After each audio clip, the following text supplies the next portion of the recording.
lagi bersama saya dengan Pendeta Jadi Rafiq dalam program Berita Firman Tuhan hari ini. 100,8 FM Radio Amigos Bikin Hidup Lebih Berarti. Dan narasumber kita hari ini Bapak Pendeta Wiknyo Tanto. Dan hari ini beliau sudah bersama saya walaupun kami via Zoom. Dan kami mengajak partisipasi sahabat semua yang tergabung di Radio Amigos. Silakan jika ada pertanyaan sebentar di segmen berikut kita akan masuk dalam tanya jawab. Anda diberi kesempatan untuk bertanya maupun permintaan doa. Juga termasuk bagi rekan-rekan yang sudah bergabung di Zoom juga diberi kesempatan untuk pertanyaan sesudah firman Tuhan disampaikan. Dan seperti biasa sebelum kita mulai kita menyapa dulu hambanya. Selamat pagi Pak Wiknyo Tanto, apa kabar? Selamat pagi, Pak. Wow, luar biasa. Satu bagaimana bulan berlalu begitu cepat. Oke. Dan topik hari ini berbicara tentang berubah atau mati. Ya, nanti kita akan mendengar kebenaran ini. Dan tidak berlama-lama saya serahkan sama Pak Pendeta. Langsung saja Pak buka di dalam doa. Silakan Pak Wiknyo. Baik, Bapak Ibu sekalian, umat Tuhan dimanapun berada, mari kita tundukkan kepala lebih dahulu.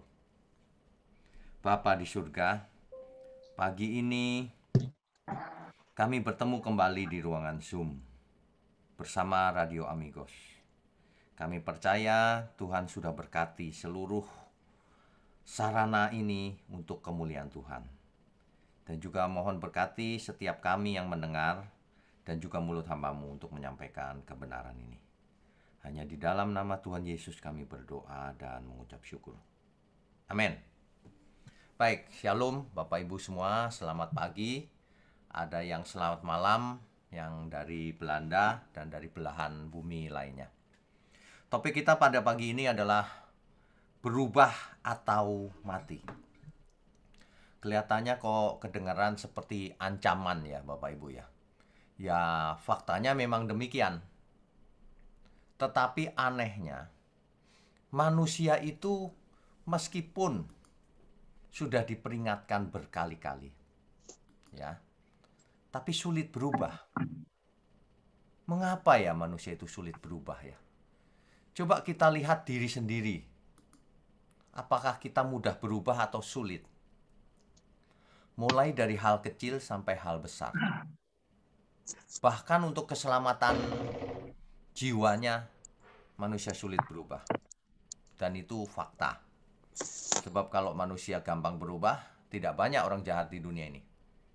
Tapi faktanya sangat jahat dan banyak. Dan itu ada di semua tempat. Ya. Nah, di California di beberapa dekade yang lalu ada satu eksperimen yang judulnya Change or Die. Berubah atau mati. Itu di California tepatnya. Jadi eksperimen ini atau penelitian ini atau research ini itu melakukan demikian. Dikumpulkan semua orang yang sakit jantung, yang pembuluh darah di jantungnya itu sudah tersumbat, kira-kira 90% lebih. Sehingga gejalanya sudah jelas. Sakit di dada, sakit yang luar biasa. Ini mengakibatkan penderita ketakutan, seolah-olah mau mati gitu. Ya memang mau mati. Nah, dikumpulkanlah orang-orang yang menderita seperti itu. Lalu diberi penjelasan, ya, diberi penjelasan. Sebentar, saya mute semua dulu ya. Ya. Lalu diberi penjelasan bahwa kalau mau sembuh itu harus polanya harus berubah, pola hidupnya. Kalau tidak, penyumbatan itu akan bertambah terus sehingga menyebabkan kematian. Dan itu waktunya mendesak karena gejalanya sudah sakit sekali di jantung. Ya. Lalu dijelaskan bagaimana berubah itu. Mengerti? Sampai semua mengerti responden ini. Lalu mereka pulang. Mereka pulang, mereka ditemani oleh staf dari peneliti ini, sehingga dicatat perubahan pola hidupnya. Ternyata dari 100 orang yang berubah di bawah 5, saudara. Yang lain tetap saja pola hidupnya, padahal sedang dalam bahaya. Akibatnya, sebulan 2 bulan kemudian semuanya mati, kecuali yang berubah. Nah, penelitian ini menggambarkan kepada kita betapa manusia itu sangat sulit berubah. Ya.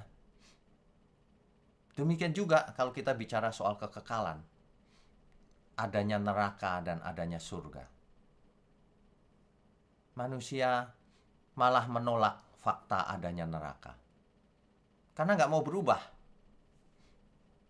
Padahal Alkitab kita sudah jelas mengindikasikan bahwa kita tidak punya opsi lain selain berubah.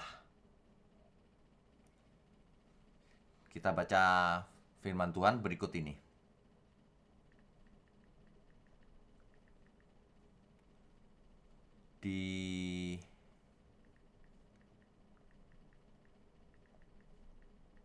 Sebentar, saya carikan.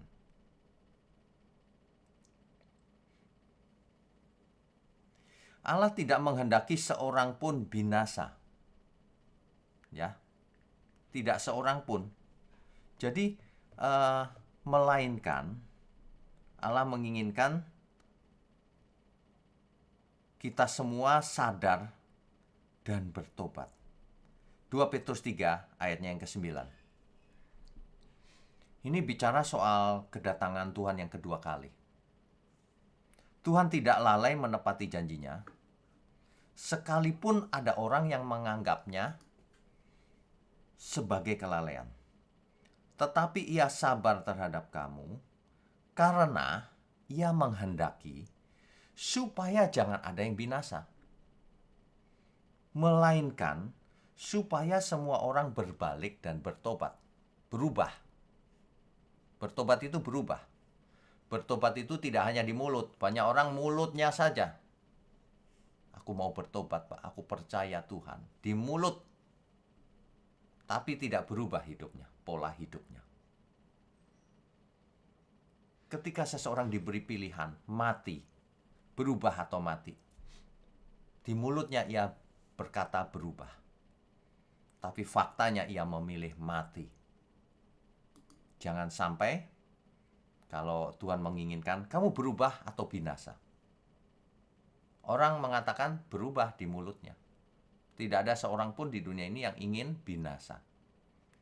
Tetapi faktanya dalam hidup sehari-hari, itu pilihan kita. Kita sudah melihat betapa bebalnya banyak orang. Sudah diajar untuk tidak menghakimi, tetap saja menghakimi.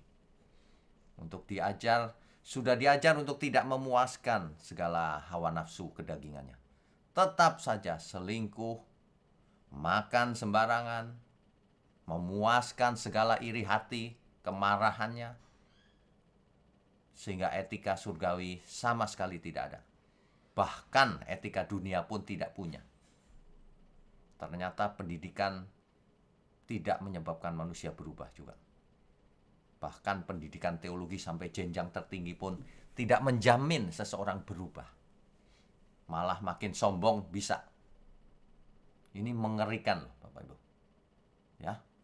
Jadi topik kita pada pagi ini sangat-sangat penting. Bertobat, berubah, atau binasa. Ya. Apa sih sebenarnya yang membuat banyak orang tidak mau berubah itu? Apa sebenarnya? Kiranya pagi ini bisa menjadi pencerahan buat kita semua. Manusia yang pertama, faktornya dicatat Bapak Ibu. Yang pertama, manusia tidak bakal berubah kalau ia tidak mendapatkan trigger atau masukan yang menyadarkannya bahwa aku salah. Aku dalam bahaya. Kalau manusia nggak dapat masukan, ia merasa seolah-olah apa saja baik. Seolah-olah tidak ada masalah. Itu sebabnya seringkali kalau kita berkata, Bapak harus bertobat. Apa kata Bapak ini? Bertobat apanya? Aku bukan orang jahat. Bahkan itu orang Kristen lebih jahat dari aku. Nah, sulit kan? Nah, satu yang bisa menyebabkan berubah, faktor yang pertama adalah adanya trigger. Trigger itu bisa berupa apa yang dilihat dan apa yang didengar. Masukan. Atau teladan. Itu trigger tuh. Kalau seseorang melihat teladan orang lain, kok dia begitu ya? Aku mau seperti dia. Trigger. Tapi kalau seseorang nggak pernah dapat masukan, sampai kapan dia tidak akan berubah? Karena ia tidak merasakan bahwa dirinya sedang meleset jauh. Jahat. Ia sedang dipakai setan. Ia sedang menuju kebinasaan. Tidak tahu. Karena ketidaktahuan inilah banyak orang menjalankan hidupnya secara salah. Ya. Sehingga menuju kematian, bahkan kebinasaan. Dengan ketidaktahuannya itu seseorang merasa hidupnya normal, tidak ada masalah. Trigger ini bisa harus dari luar. Kalau dari dalam biasanya tidak ada itu. Kecuali ada masukan trigger yang pertama. Barulah trigger itu dari dalam. Perubahan lingkungan. Tiba-tiba lingkungan bahaya. Nah, baru dari dalam ada trigger. Ada apa ini? Apa aku harus berubah dan sebagainya. Itulah mengapa ketika kita berkhotbah itu seolah-olah sering marah-marah dan sebagainya itu. Lah, keras saja orang tidak berubah. Apalagi kalem-kalem. Nanti semua ngantuk dan tidur. Merasa nyaman, merasa sudah selamat, tidak merasa perlu untuk berubah. Makanya teologi yang mengatakan kamu sudah selamat, kamu sudah dipilih sejak dulu, sudah ditakdirkan selamat, sudah dipredestinasikan selamat, itu salah. Baca Alkitab. Berubahlah kau, bertobatlah kau. Kalau nggak bertobat, nggak selamat kau, binasa. Banyak orang tuh pikirannya begini loh, Tuhan Yesus mati di kayu salib, maka dosaku sudah diampuni. Siapa yang mengajarkan begitu? Baca Alkitab. Jangan ngarang sendiri ya. Kisah Rasul 3, ayatnya yang ke-19. Ada banyak ayat, ini salah satunya saja. Inilah kehendak Tuhan. Karena itu sadarlah dan bertobatlah. Berubahlah, saudara. Supaya apa? Supaya dosamu dihapuskan. Jadi kalau orang tidak berubah, hidupnya masih yang lama, masih seperti orang dunia, dosanya tidak dihapuskan oleh darah Yesus. Itu maksudnya ayat ini. Mana ada Alkitab berkata, kamu dosamu dihapuskan, kamu gak usah berubah, gak usah bertobat. Gak ada. Tapi herannya ada ajaran seperti itu. Kamu sudah dipilih sebelum dunia dijadikan. Kamu pasti selamat. Gak usah berubah. Gak usah berbuat sesuatu. Karena perbuatan tidak menyelamatkan. Salah, perbuatan itu menyelamatkan. Tapi perbuatan apa dulu? Perbuatan baik tidak menyelamatkan. Perbuatan melakukan Taurat tidak menyelamatkan. Perbuatan melakukan kehendak Tuhan barulah itu menyelamatkan. Salib Tuhan Yesus tidak efektif kalau seseorang tidak bertobat. Tidak efektif baginya. Makanya perubahan itu nomor 1. Makanya seluruh Alkitab berkata, berubahlah menurut pembaruan budimu. Jangan serupa dengan dunia ini. Bertobatlah kau, belajarlah kepadaku, kerjakan keselamatanmu dengan takut dan gentar, jangan buat dosa lagi. Itu maksudnya supaya manusia itu berubah. Lah kok ngajarin orang sudah selamat? Ini menyesatkan ini. Ya. Kamu gak apa-apa, kamu sehat. Padahal jantungnya mampet. Mati kau sebentar lagi. Kamu gak usah berbuat apa-apa. Tuhan yang mengerjakannya semuanya bagimu. Padahal hidupnya tidak hidup kudus. Tidak pernah melakukan kehendak Tuhan. Itu sama dengan mencelakakan. Itu sama aja orang yang jantungnya sudah mampet 90%. Gak apa-apa. Gak bakalan lebih mampet dari itu. mati besoknya. Ini fakta tapi nyata. Ajaran di mana-mana seperti itu. Tuhan menginginkan manusia itu berubah, bertobat. Bertobat itu artinya berubah. Dalam teks Ibrani dipakai kata syub. Syub itu artinya berbelok. Berubah itu, ada perubahan. Ya. Itulah sebabnya Tuhan Yesus datang sendiri. Sebab Taurat tidak mengubah, malah mengubah orang menjadi agamawi.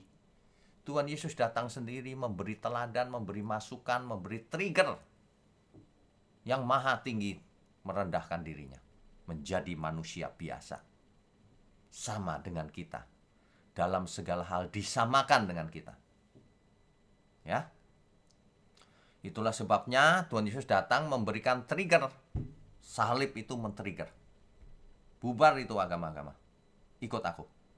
Begitu diberi masukan, diberi teladan, Tuhan Yesus teladannya. Disertai Roh Kudus supaya kita selalu tahu bahwa kita harus berubah. Kita dipimpin oleh Roh Kudus supaya kita hidup kudus. Diberi firman Tuhan supaya kita berubah cara berpikirnya, pola hidup kita. Tapi firman Tuhan itu tidak bisa dimengerti secara otomatis. Harus dipelajari. Itu yang penting. Harus dipelajari. Banyak orang nggak mau belajar firman Tuhan, Alkitab. Cuma mau dengar khotbah. Padahal khotbah manusia belum tentu benar. Kalau khotbahnya salah, bagaimana selama ini? Apa yang terjadi kalau selama ini saudara belajar pada orang yang salah, belajar pada ajaran yang salah? Coba apa yang terjadi? Binasa nanti. Pagi ini saya mau ingatkan siapapun kita. Coba diperiksa Alkitab. Coba diperiksa apa yang saya sampaikan pagi ini.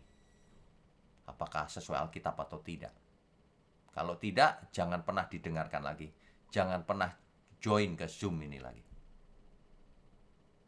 Ya, untuk apa? Hidup ini penentuan binasa atau hidup kekal.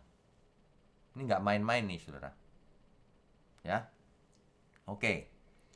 Jadi, kalau kita diberi fasilitas oleh Tuhan, diberi sarana, diberi kemungkinan, diberi kesempatan agar kita berubah menjadi anak Allah, kita pun harus jadi agen perubahan. Supaya semua orang tahu bahwa mereka harus berubah. Berubahnya bagaimana supaya mereka tahu jalannya kemana. Kita harus jadi teladan bagi sekeliling kita. Itu. Ya, jangan selamat untuk diri sendiri juga. Harus berubah. Yang faktor kedua. Mengapa seseorang tidak mau berubah? Kalau yang pertama tadi karena ketidaktahuan ya. Karena tidak ada trigger, tidak ada masukan. Faktor yang kedua. Karena kedagingan.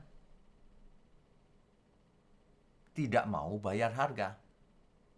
Lebih mengutamakan kenikmatan. Padahal memang dosa itu nikmat. Tapi nikmatnya hanya sebentar. Lalu datanglah maut. Nah, manusia nggak mau berubah. Perhatikan orang-orang yang tidak mau berubah. Pasti ia hidup dalam dosa. Sebab ia sedang menikmati dosanya. Ia tidak mau bayar harga. Sebab berubah itu tidak enak. Kalau orang biasa makan lemak, disuruh makan sayur, ya akan bicara kayak kambing saja. Tapi kalau orang biasa makan sayur, disuruh makan lemak, jijik. Perubahan itu nggak mudah. Ini dalam hal sederhana loh. Apalagi dalam hal hidup kudus.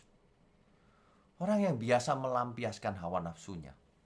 Selingkuh sana, selingkuh sini. Suruh setia sama istrinya. Susah. Bisa stres dia. Berubah itu seperti mengubah hidup. Seperti mau mati rasanya. Ya, buktikan saja. Bisa nggak kita semua berubah dari kebiasaan kita? Sulit. Tapi saya mau ingatkan pagi ini. Berubah atau mati. Bertobat atau binasa. Ya. Orang nggak mau berubah karena sudah merasa nyaman. Hidup di comfort zone-nya. Makanya sulit berubah.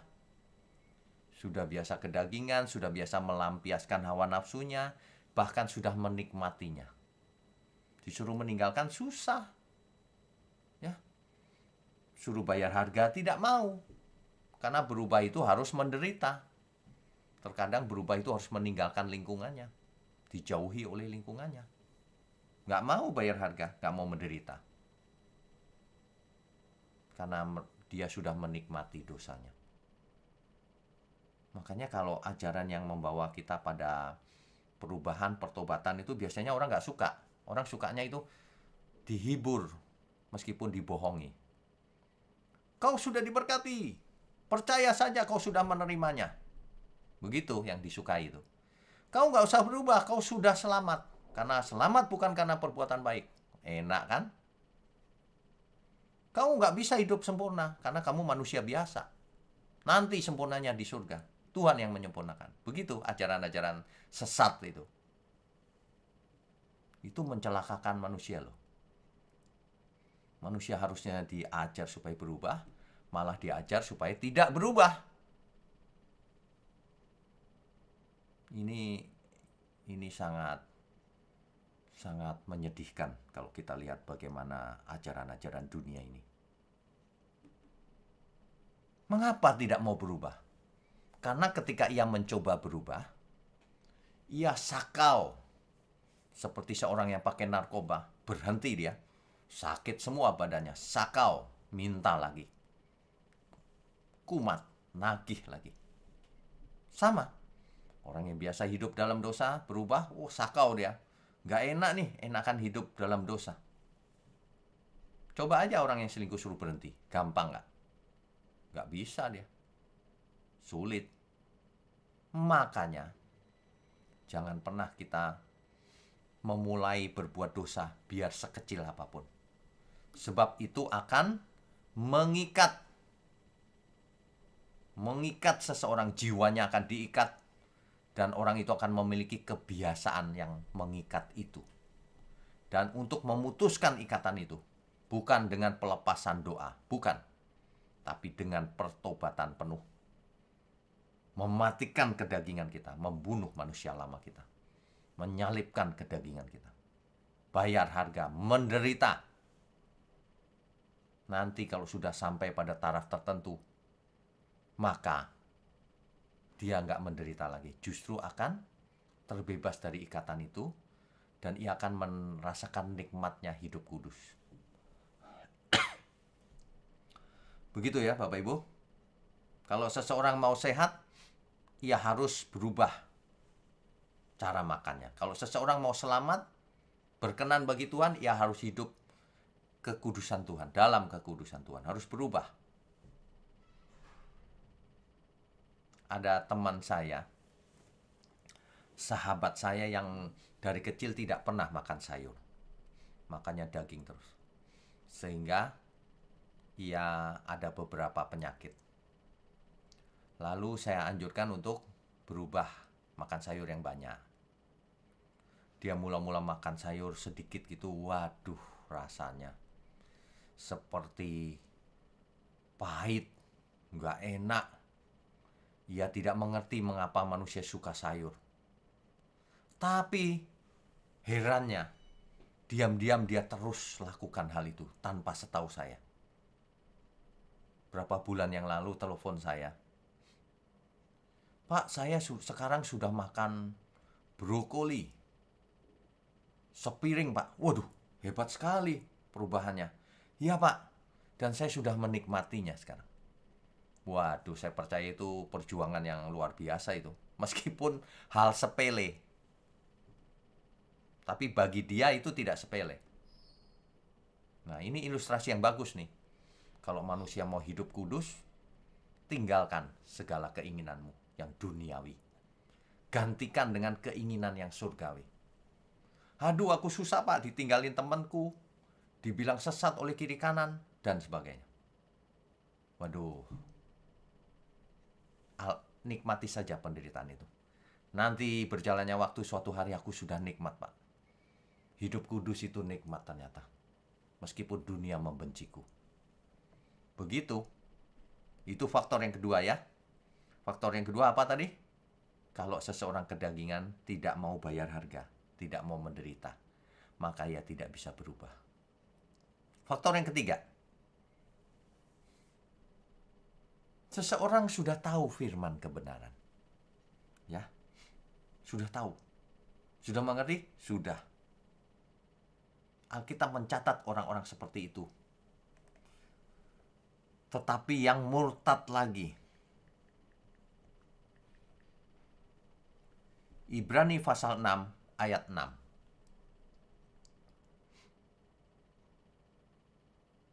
Kita baca mulai dari ayat 4 ya. Sebab mereka yang pernah diterangi hatinya, yang pernah mengecap karunia surgawi, dan yang pernah mendapat bagian dalam Roh Kudus. Siapa ini?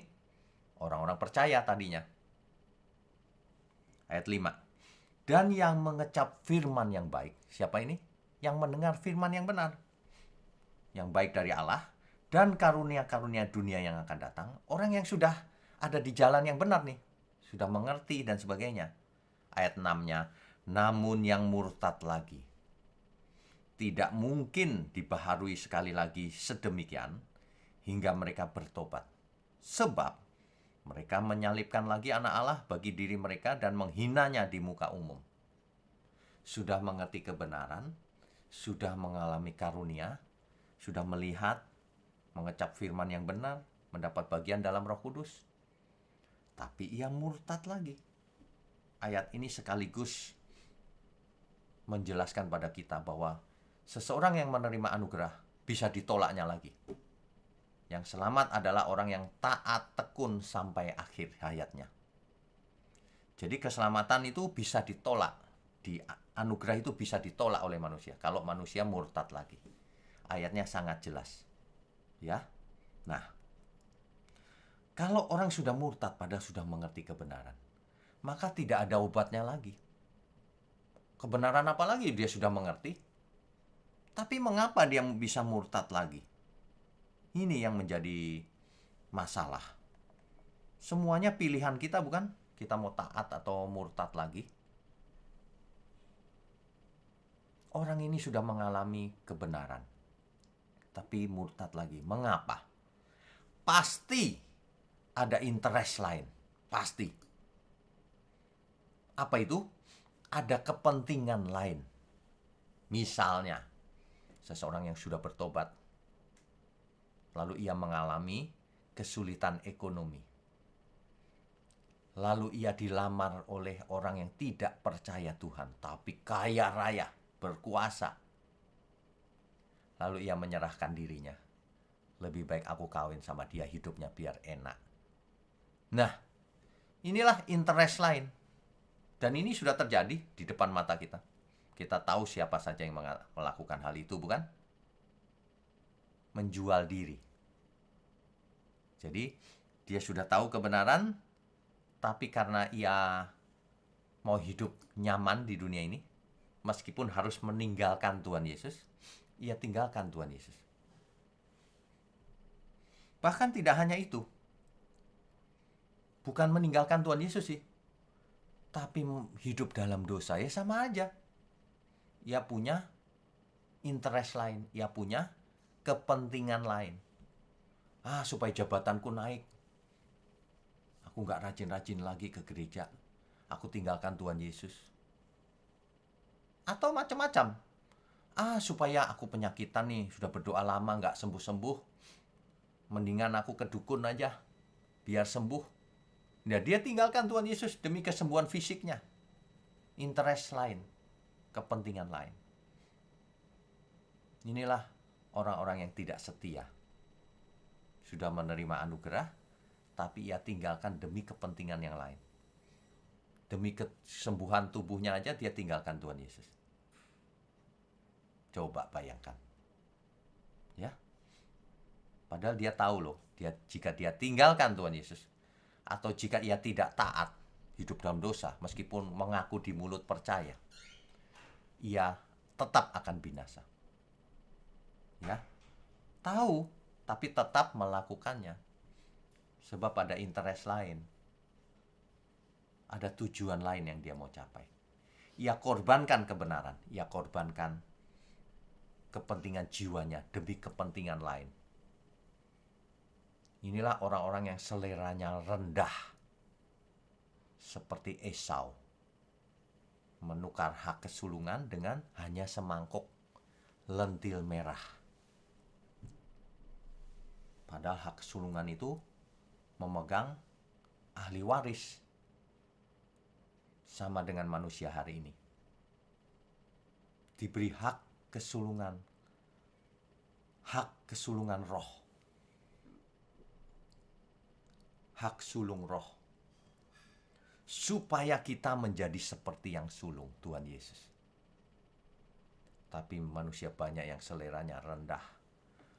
Mereka lebih suka menukar hak kesulungan itu dengan melakukan semua hal yang duniawi, hanya untuk memuaskan keinginan hatinya, hanya untuk memuaskan segala hawa nafsunya. Bahkan ia tahu, ia tidak boleh iri hati, ia iri hati, ia melampiaskan segala kekesalannya kepada saudaranya, kepada sesamanya. Itu tahu loh dengan sadar. Orang-orang seperti ini, kalau tidak berubah lagi, sampai ia mati, ia pasti binasa.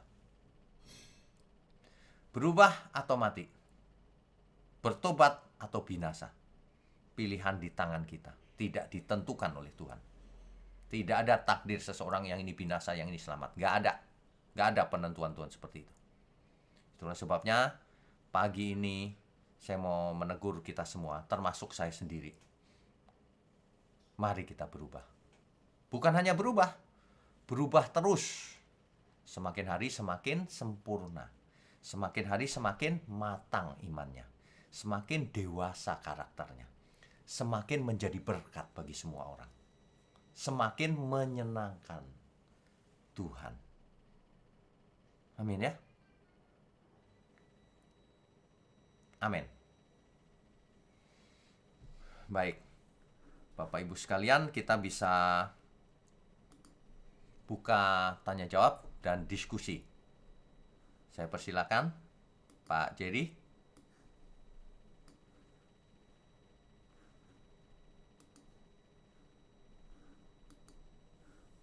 Ya, silakan. Oke, saatnya kita masuk ke tanya jawab. Ya, silakan yang sudah present. Oke, ada Ibu Lilis. Langsung saja ke Ibu Lilis dengan suatu pertanyaan singkat. Ibu Lilis, silakan. Salam, terima kasih Pak Jerry, terima kasih Pak Wignyo. Pak, saya dengar ada pepatah begini, kalau orang lain tidak berubah, kitanya yang berubah. Nah, semisal di dalam satu organisasi, saya ingin organisasi itu maju, Pak. Jadi saya memberikan satu example, saya baik secara verbally atau misal secara ini ya Pak, perbuatan gitu. Tetapi mereka itu kayaknya santai-santai aja Pak. Nah, sampai pada stuck saya itu kesal sendiri gitu. Kalau saya maju, kalau saya terus-terusan begini, ya nggak maju-maju dong ini organisasi. Tapi kalau saya bicara terus, saya kasih tahu terus juga mereka nggak suka sama saya gitu Pak. Jadi bagaimana ini Pak? Baik, ini adalah persoalan umum. Memang itu yang kita hadapi.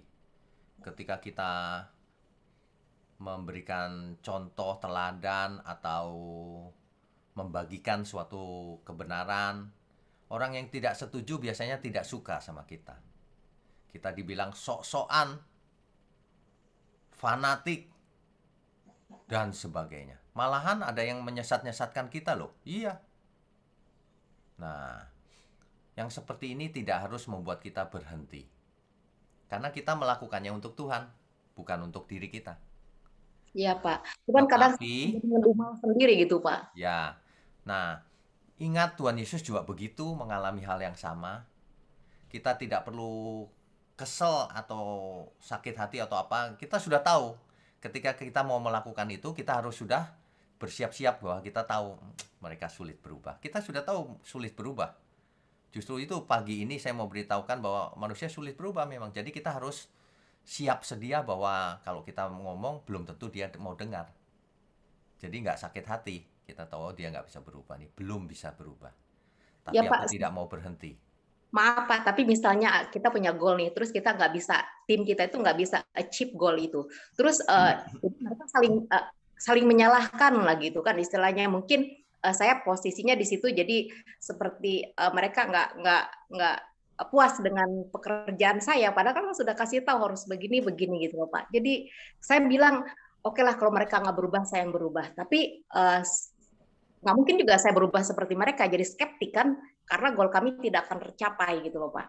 Ya, nah eh cara kita menyampaikan penting juga sih.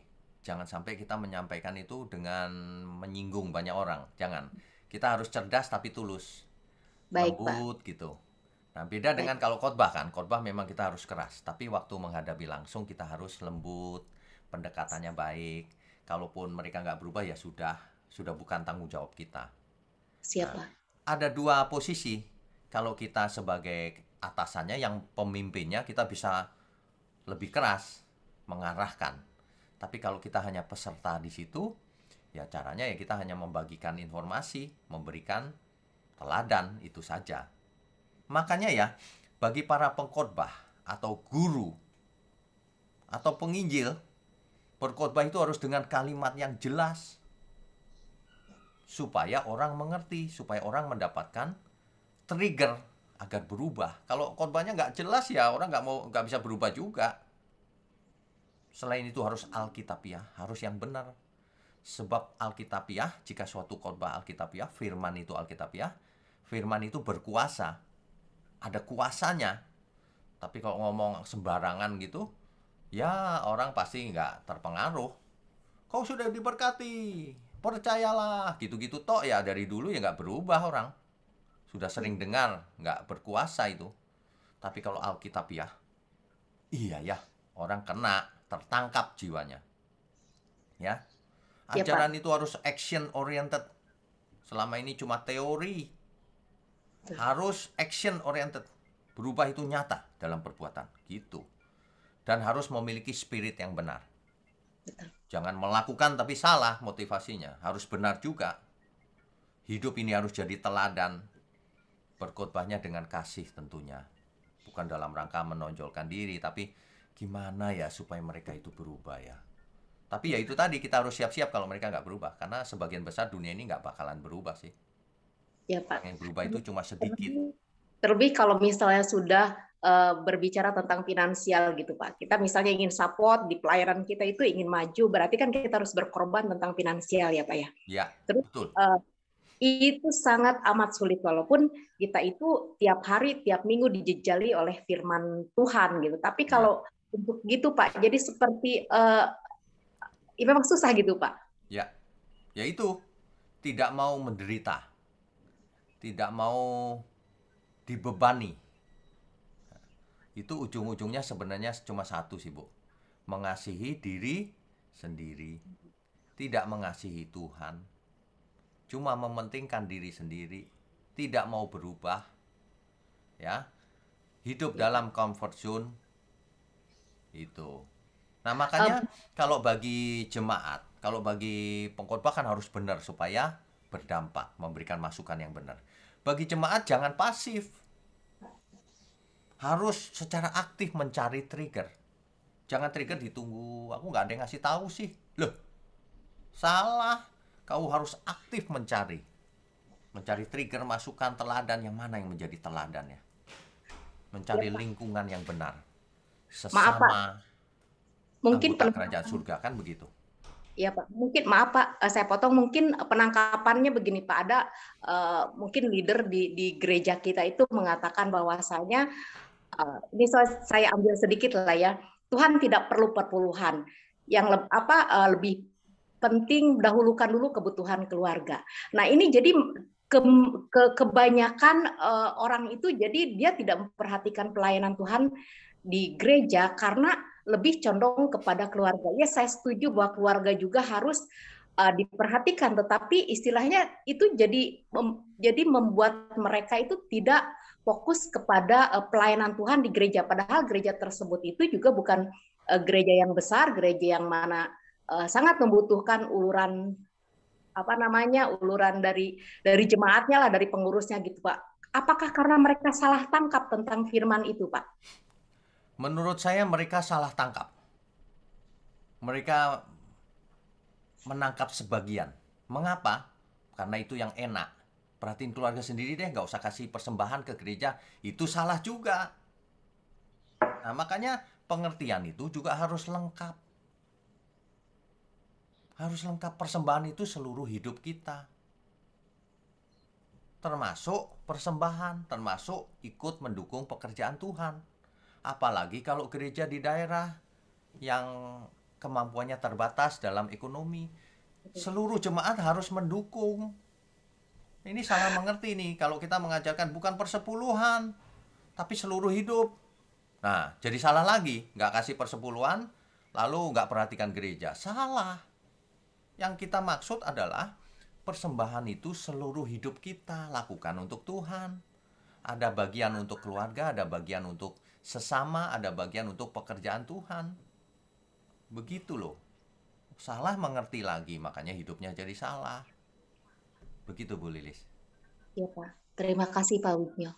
Oke, Tuhan berkati. Tuhan berkati. Oke, terima kasih Ibu Lilis. Kita ke Ibu Yohana ya. Sesudah Ibu Yohana ada Ibu Meike Tumengkol. Ya, ini kita berurutan supaya sesuai dengan antrian. Silakan Ibu Yohana dari Cepu. Langsung saja. Terima kasih Bapak Jerry, terima kasih Pastor. Pastor, itu pertobatan saat kita masih hidup di bumi ya Pastor? Ya. Saat kita sudah mati, sudah tidak ada pertobatan dan pengampunan. Betul. Yang ingin saya tanyakan ini yang lebih ke pengampunan ya Pastor. Ya. Ini di Matius 12 ayat 32. Ya. Yang ayat terakhir itu seolah-olah itu setelah mati masih ada pengampunan. Saya mohon penjelasannya Pastor, terima kasih. Oke, baik. Saya bacakan ya. Apabila seorang mengucapkan sesuatu menentang anak manusia, ia akan diampuni. Tetapi jika ia menentang Roh Kudus, ia tidak akan diampuni. Di dunia ini tidak, dan di dunia yang akan datang pun tidak. Apa maksudnya? Ini jelas. Kalau di dunia ini saja tidak diampuni, apalagi nanti di dunia yang akan datang. Itu maksudnya begitu, Bu. Jadi tidak ada kejadian di mana di dunia ini tidak diampuni, nanti diampuninya di yang akan datang. Nggak ada itu. Itu salah interpretasi, salah tafsir. Ini ayat ini, kalimat ini menjelaskan di dunia ini nggak diampuni, apalagi nanti gitu. Oke. Konteksnya begitu. Ya. Terima kasih, Pastor. Oke, Tuhan berkati. Amin. Berikutnya. Berarti salah. Oke, terima kasih Bu Yohana. Kita langsung saja pertanyaan ke selanjutnya. Ibu Meike Tumengkol, silakan pertanyaannya.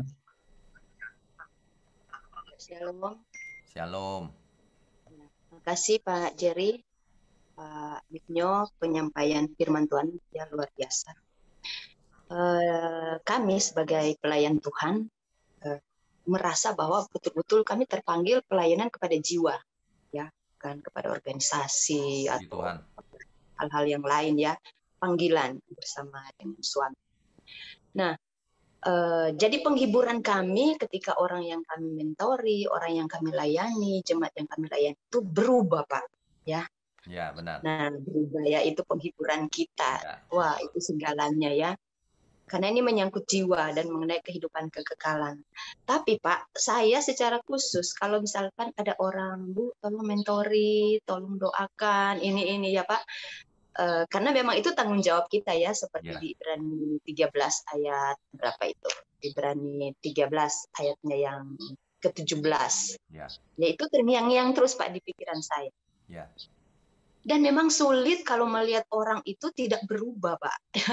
Karena seperti penyampaian Bapak tadi itu saya sampai heran, berubah atau mati. Wah, tentu mereka akan mati kan di dalam kehidupan mereka secara rohani, mereka akan mati.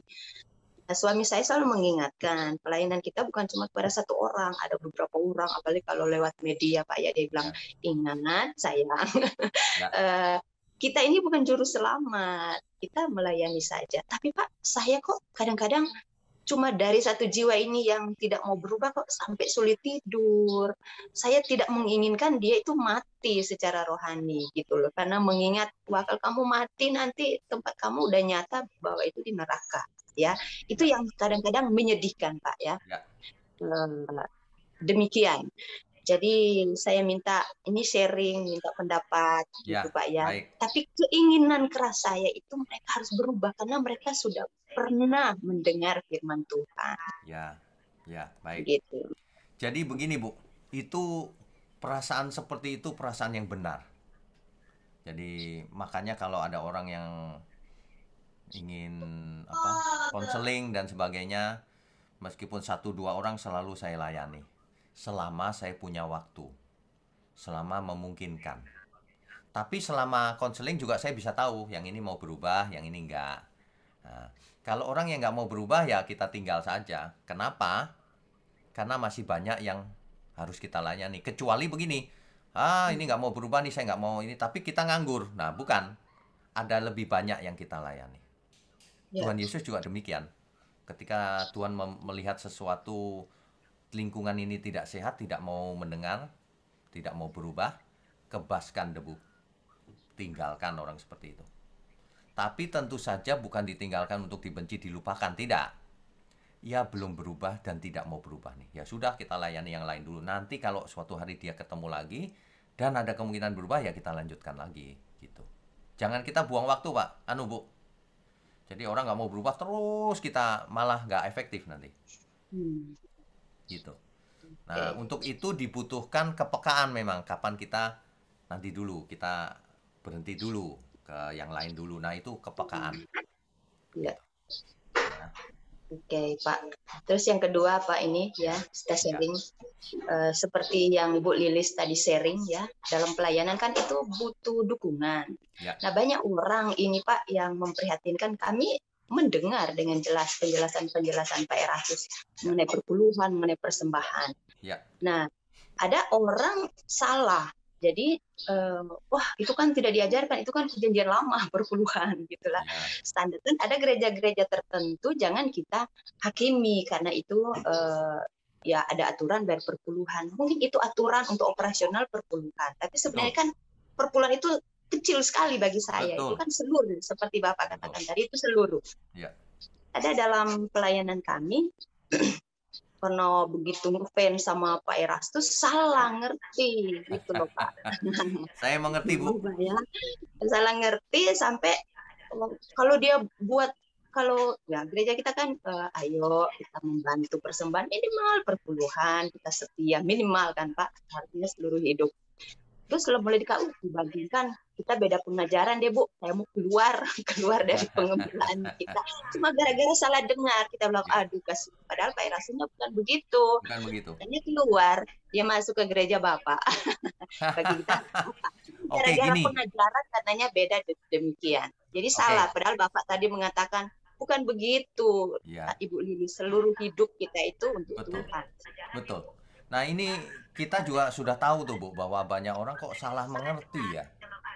Kalau kita mengatakan persembahan itu seluruh hidup, artinya berapa persen? 100%. Ya. Nah kalau 100% artinya persepuluhan masih oke nggak? 10% kan kecil. Kalau 10% saja kau nggak mau memberi, bagaimana 100%?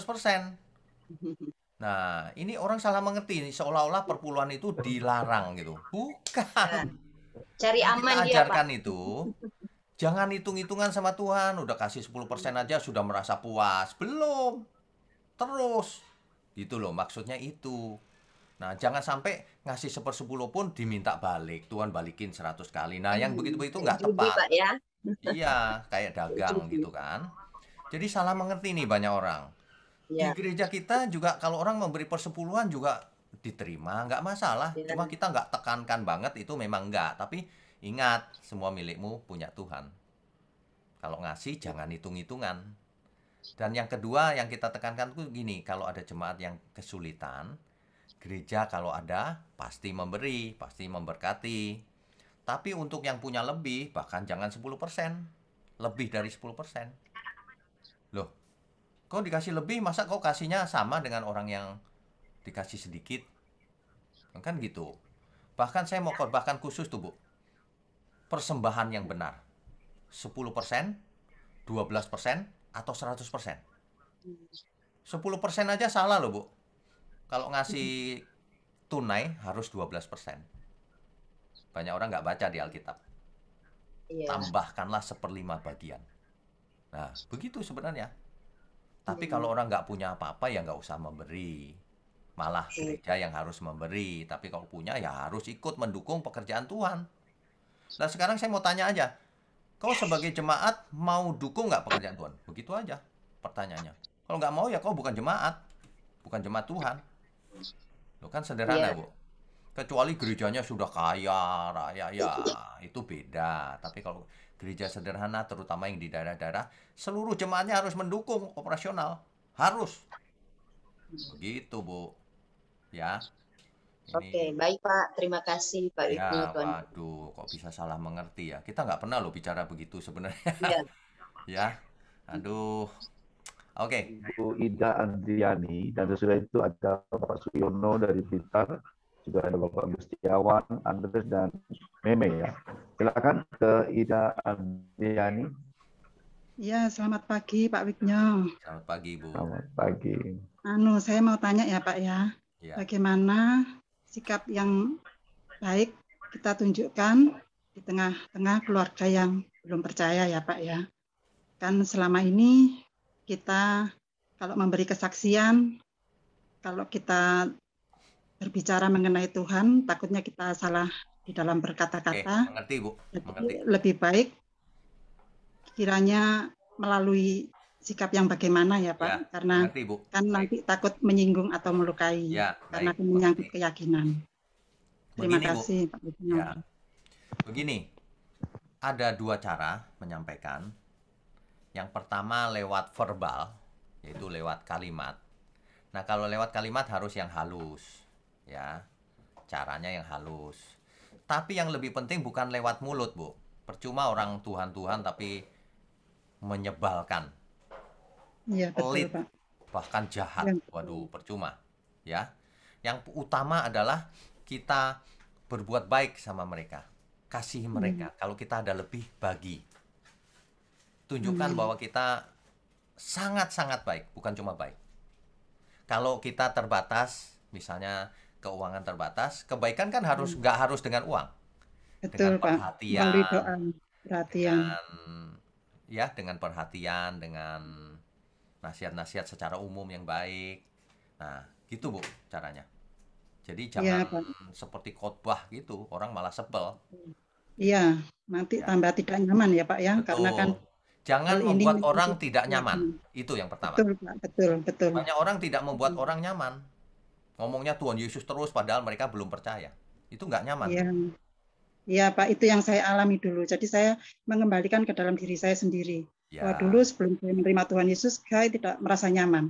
Tetapi karena pekerjaan Roh Kudus itu sendiri, ya semuanya itu akhirnya membuat kita terbuka ya Pak ya. ya, Jadi saya mengembalikan itu ke diri saya. Kalau saya melakukan itu ke keluarga besar saya, mungkin nanti saya salah bicara, salah penyampaian, salah untuk memberi kesaksian. Jadi saya ya memberi kesaksian melalui ya perhatian saya kalau ada yang sakit, atau memberi perhatian kalau mereka sedang dalam persoalan. Saya berupaya memberi solusi melalui firman-firman Tuhan yang saya bisa sampaikan, ya, walaupun tidak benar, Bu. secara frontal ya Pak ya. Benar, Bu.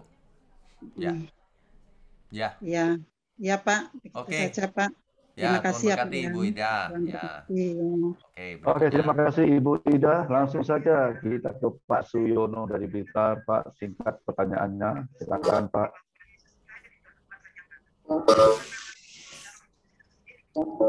Pagi Pak Wigno. Selamat pagi Pak, apa kabar? Ya, terima kasih. Mohon maaf ini kamera laptop saya agak gangguan. Ya, nggak apa-apa. Ya, yang saya tanyakan Pak, bagaimana menyikapi dalam situasi jatuh bangun dalam iman dengan cara yang konkret. Oke, jelas. Jelas Pak. Jadi begini Pak. Memang banyak orang itu di masa lalunya pernah buat salah, pernah jatuh, dan bahkan beberapa kali jatuh, mungkin saja. Tapi ke depan jangan jatuh lagi. Bagaimana caranya? Kiranya pagi ini menjadi ancaman buat kita, tanda kutip, ancaman yang sehat. Berubah atau mati, bertobat atau binasa. Harusnya kita, setelah kita buat salah, kita takut buat salah lagi. Aduh Tuhan, aku takut. Jangan sampai aku buat kesalahan yang sama lagi. Ketakutan itulah Pak, ketakutan yang sehat. Banyak orang nggak punya ketakutan sehingga nggak mau berubah, sulit berubah. Makanya kita harus punya rasa takut yang benar. Alkitab berkata begini, jika kau memanggilnya Bapa, hendaklah kau hidup dalam ketakutan selama menumpang di dunia ini. Dalam ketakutan. Takut apa? Bukan takut setan, gondoruwo, itu mah nggak ada papanya. Takut berbuat dosa. Takut kalau hidupku ini nggak berkenan bagi Tuhan. Itu yang kita takutkan. Harus punya ketakutan seperti itu. Begitu, Pak Sujono? Ya, terima kasih, Pak. Tuhan berkati. Oke, terima kasih Pak Suyono. Ya, sudah jelas ya apa yang disampaikan oleh Pak Wisnu. Kita Bu Meme, tolong nanti pertanyaannya singkat, langsung saja ke pertanyaan. Silakan. Silakan Bu Meme. Shalom Pak, selamat pagi. Shalom. Selamat pagi. Oke, terima kasih kepada Pak Jerry, terima kasih juga kepada Pak Wigno. Ini Pak, saya mau tanya, apakah para pendeta atau pastor-pastor itu adalah pilihan Tuhan Pak? Seperti saya ini kan ibu rumah tangga Pak, gitu ya. Dia ada berdoa, dengar khotbah daripada pastor juga lah, pastor-pastor yang di sini gitu. Yeah. Jadi kita kan kayak merasa tersindir gitu ya Pak. Kadang-kadang pastor juga dia bercerita kalau dia pernah mendengar suara Tuhan, seperti ada connection kepada Tuhan gitu loh Pak. Sementara seperti kita orang biasa ini kok susah banget gitu cari Tuhan, seperti apakah itu pastor-pastor ini semua pilihan Tuhan gitu ya Pak ya? Oke, mengerti Ibu. Ya. Jadi begini, Ibu Meme ini luar biasa loh, rajin juga. Dia ada di Penang, Malaysia. Begini Ibu, firman Tuhan berkata begini. Ada orang yang diberi 5 talenta, ada yang diberi 2 talenta, ada yang diberi 1 talenta. Setiap kita punya talenta yang berbeda-beda yang diberi Tuhan. Nah, tetapi yang bisa dipercaya akan ditambah-tambahkan. Jadi, yang talentanya 2, nggak 2 terus. Kalau ia bisa dipercaya, bisa ditambah-tambahkan oleh Tuhan. Dinamis juga itu talenta. Ya. Nah, setiap kita, kalau menurut perjanjian baru, derajatnya sama, Bu. Tingkatannya sama.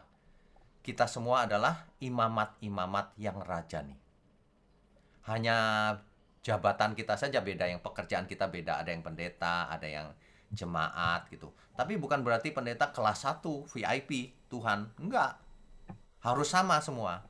Cuma memang sebagai hamba Tuhan kita memang harus lebih mengerti soal kebenaran dan lebih menjadi teladan, itu jelas gitu. Tapi jemaat tidak boleh merasa menjadi warga nomor 2 gitu. Sedangkan hamba Tuhan nomor 1. Enggak begitu. Beda tugasnya. Nah, makanya seorang jemaat pun harus langsung kepada Tuhan. Tidak boleh mengkultuskan siapapun. Tapi kalau belajar dari seseorang ya memang harus belajar dari seorang gembala, jelas. Tapi waktu berdoa harus langsung. Enggak boleh nitip-nitip. Langsung ke Tuhan. Jadi Tuhan juga pakai ibu sebagai ibu rumah tangga, bagaimana mengarahkan rumah tangga ibu untuk mengenal kebenaran. Supaya anak-anak nanti besar dipakai Tuhan juga. Gitu. Jadi nggak ada masalah, Bu. Asal ibu hidup kudus, tak bercacat, tak bercela di hadapan Tuhan. Apapun yang ibu lakukan, Tuhan berkenan. Nah itu cukup tuh. Sedangkan seorang hamba Tuhan tapi khotbahnya tidak sesuai Alkitab, ngawur, dan sebagainya. Wah, justru itu tidak selamat malahan, Bu. Ya, Pak, mengerti. Mengerti ya, Bu? Oke. Ya, Pak ya. Ya, Tuhan berkati, Bu Meme. Terima kasih. Berikutnya. Oke, terima kasih, Bu. Oh, Bu Meme, oke. Kita ke Ibu Lina ya. Oke, silakan Ibu Lina. Ibu Lina, silakan. Ya, selamat pagi Pak Wigno. Selamat pagi. Ibu Lina, Shalom. Benar ya, terima kasih untuk firman Tuhan ini Pak. Saya pribadi kadang-kadang bagaimana ya mengatasi tekanan yang datang dari, saya biasa membagikan kebenaran di grup-grup keluarga atau teman. Saya tahu firman Tuhan yang benar pasti bisa mengubah orang. Tapi bagaimana cara kita untuk menghadapi tekanan pada diri sendiri yang kadang-kadang secara langsung mengatakan tidak usah perlu kirim di grup-grup atau itu tidak ada gunanya. Kamu sebagai hamba Tuhan, kalau kamu mau dari dirimu sendiri, jangan bagikan dari yang orang lain. Saya tahu Pak, kebenaran itu, karena saya tahu kebenaran itu yang benar, siapapun yang memberitakan, seperti Bapak bilang tadi, kita harus menjadi agen perubahan. Betul. Bukan hanya untuk dinikmati sendiri. Tapi saya tahu ini mungkin perasaan mengasihani diri sendiri ya Pak. Tapi bagaimana caranya untuk kita menghadapi tekanan itu supaya kita tidak berhenti Pak. Jadi tidak berhenti untuk stop, untuk tidak membagikan. Karena kadang-kadang tekanan itu membuat kita semakin hari semakin tidak punya keberanian untuk membagikan kebenaran di grup-grup keluarga atau teman, sahabat, dan lain sebagainya Pak. Terima kasih Pak. Oke, Tuhan Yesus memberkati. Tuhan berkati. Ini artinya Ibu punya beban untuk membagikan. Jadi yang kita perlu belajar adalah gini Bu. Ketika kita membagikan, kita sudah siap. Kita akan ditolak, akan dihina, akan dikatain sesat dan sebagainya. Kita sudah tahu. Nah, jadi waktu kita membagikan, apapun yang terjadi kita sudah nggak kesel lagi. Kita sudah tahu, wah yang ini belum bisa nih gitu. Tapi kita bagikan terus, kecuali mereka marah dan minta nggak dibagikan, ya sudah, berarti mereka yang menolak. Tapi kalau hanya dikata-katain, ya kita bagikan saja dengan kasih, dengan sikap hati yang benar. Jadi kalau kita memandang orang lain yang belum mau berubah itu gini Bu, dia masih sakit nih, belum sembuh. Ya kita nggak perlu kesel sama orang yang sakit ya. Kita yang harus menyembuhkan, kasih obatnya terus perlahan-lahan supaya ia mau minum obat. Seolah-olah begitu Bu. Jadi Ibu maju terus ya, harus punya kepekaan bagaimana menyampaikan, dan juga harus sudah siap sedia untuk ditolak. Orang nggak mau berubah, memang begitu Bu dunia ini. Tapi tugas Tidak kita boleh sebagai berhenti ya Pak. agen pengubah. Apakah harus berhenti Pak kalau udah secara muka dengan muka mengasih taunya? Berhenti atau tidak, Ibu harus peka. Saya juga tahu kapan saya berhenti, kapan saya terus. Ketika seseorang menolak gitu, saya tahu ini masih bisa diteruskan. Yang ini, sudah tidak nih. Ya sudah, kita berhenti dulu. Siapa tahu suatu hari nanti dia berubah lagi, kita lanjutkan lagi gitu. Iya, iya. Ya, terima kasih Pak. Tuhan Yesus memberkati. Ya, Tuhan memberkati. Jadi memang kita harus cerdas tapi tulus. Nah, itu luar biasa itu. Gabungan cerdas dan tulus itu luar biasa. Oke, masih ada? Oke, masih ada ini Pak Budi Santoso. Terakhir ya. Silakan Pak Budi, pertanyaan singkat. Masih ada waktu kita. Oke. Silakan Pak Budi. Selamat pagi Pak Wigno. Selamat pagi, apa kabar nih? Sehat, puji Tuhan. Ya. Ya Pak, ini saya tanyakan ini bagaimana sikap kita melihat gereja yang suka belanja kebutuhan gereja, contohnya mic, drum, dan lain-lain, tapi tidak pandai di dalam merawat atau sembarangan di dalam menggunakan, sehingga cepat rusak Pak. Oke. Dan tiap minggu selalu dibacakan Imamat 27 ayat 30 dengan tujuan jemaat setia dalam melakukan perintah itu. Lalu bagaimana sikap kita untuk supaya ini jemaat maupun kembali bisa berubah di dalam merawat ya, perawatan untuk alat-alat gereja itu. Terima kasih. Ya. Sesungguhnya perlu dijelaskan ya Pak, bahwa iman itu artinya bukan cuma percaya kepada Tuhan lewat mulut atau lewat yang lain gitu. Iman itu artinya antara lain seseorang yang beriman itu bisa dipercaya, bisa diandalkan, bertanggung jawab. Itu artinya tidak ada orang yang tidak bertanggung jawab tapi beriman, nggak ada. Orang beriman itu harus bertanggung jawab. Dalam hal ini gereja punya alat-alat, harus dirawat, itu milik Tuhan, bukan milik manusia. Dititipkan pada kita supaya kita merawatnya. Nah, harus diberi penjelasan. Kalau mau lebih jelas lagi ya, Tuhan Yesus berkata gini, kamu mengasihi aku nggak sih? Kalau kamu mengasihi aku, kamu pasti melakukan seluruh perintahku. Nah, mestinya begitu. pasti orang terbeban untuk merawat seperti miliknya sendiri. Bahkan itu memang kewajiban kita merawat. Bahkan kita merasa merawatnya itu seperti milik sendiri, memang untuk Tuhan, kan begitu. Apa saja dirawat, kita dukung pekerjaan Tuhan, kan begitu. Jadi persembahan itu nggak perlu diancam-ancam, kalau kamu nggak ngasih persepuluhan, nanti belalang pelahap. Wah, yang gitu-gitu itu nggak etis itu, nggak sopan itu namanya. Justru jemaat harus dididik, kalau memberi harus sukarela, harus dalam kesadaran penuh untuk mendukung pekerjaan Tuhan. Kan begitu, ajarin tuh yang benar, jangan suka ngancam-ngancam atau ngiming-ngimingi gitu. Kalau kau kasih nanti dibalas Tuhan 100 kali, nah itu kan ngiming-ngimingi namanya. Padahal di Alkitab nggak ada yang seperti itu. Ya. Begitu ya, Pak Budi. Ya, oke. Terima kasih Pak Wigno. Selamat pagi, Tuhan berkati. Ya. Oke, terima kasih luar biasa ya semua sahabat-sahabat punya pertanyaan yang sangat membangkitkan semangat kita lagi. Seperti topik berubah atau mati ya, cukup jelas disampaikan oleh Pak Wignyo. Dan karena waktu kita sudah terbatas, ya, kita akan jumpa lagi nanti di ya segmen berikut ya atau di hari yang akan datang. Dan sekali lagi saya Pendeta Jerry Rambi mengucapkan terima kasih atas atensi dari semua sahabat baik yang mendengar lewat radio regional kami maupun yang tergabung lewat Zoom ya. Tadi ada Bapak Susanto ya dari Taiwan, cukup jauh, luar biasa. Dan terima kasih Pak Wignyo Tanto atas berkatnya. Dan silakan saya kembalikan mic-nya dan akan berdoa. Baik. Silakan Pak Wignyo. Baik, Bapak Ibu sekalian, sebelum kita berpisah sementara, mari kita renungkan baik-baik kebenaran ini. Hidup ini sebenarnya adalah pilihan. Pilihan ada di tangan kita. Tuhan sudah berikan semuanya kepada kita. Sekarang tinggal bagaimana kita meresponi semuanya. Apakah mau berubah atau tidak? Mau bertobat atau tidak?